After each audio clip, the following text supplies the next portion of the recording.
நண்பர்கள் 1 கப் வரகரிசி எடுத்து வச்சுருக்கேன். அதுக்கு அதோட கொய்யா பழத்தை வந்து எடுத்து அதையும் புதுசாக நறுக்கிட்டு குக்கரில் இந்த வரகரிசியோட சேர்த்து வேக வச்சுட்டு அதில் வந்து நல்லா மசிஞ்ச பிறகு நம்ம தேவையான அளவு பால் ஊற்றி கருப்பட்டியை போட்டு ஏலக்காய் சுக்கு தேங்காய் எல்லாத்தையும் தேங்காவும் முந்திரியும் நல்லா வறுத்துட்டு நெய்யில் அதையும் போட்டிருக்கேன். அப்புறம் ஏலக்காய் சுக்கு நுணுக்கி போட்டிருக்கேன். இந்த ஹெல்த்தியான வரகரிசி கொய்யா பாயாசம் சூப்பராக இருக்குது. இதை செஞ்சு பார்த்து ஷேர் பண்ணுங்கள். எங்கள் சேனலுக்கு சப்ஸ்கிரைப் பண்ணுங்கள், சப்போர்ட் பண்ணுங்கள்.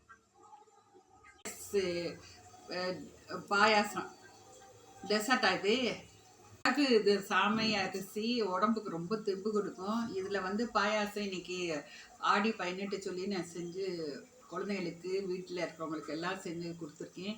இதை செஞ்சு பாருங்கள், டேஸ்ட்டாக இருக்குது. வயசானவங்களுக்கு ஹெல்த்தியான டிஷ்ஷு. இதை செஞ்சு பார்த்து ஷேர் பண்ணி எங்கள் சேனலுக்கு சப்ஸ்கிரைப் பண்ணுங்கள், சப்போர்ட் பண்ணுங்கள்.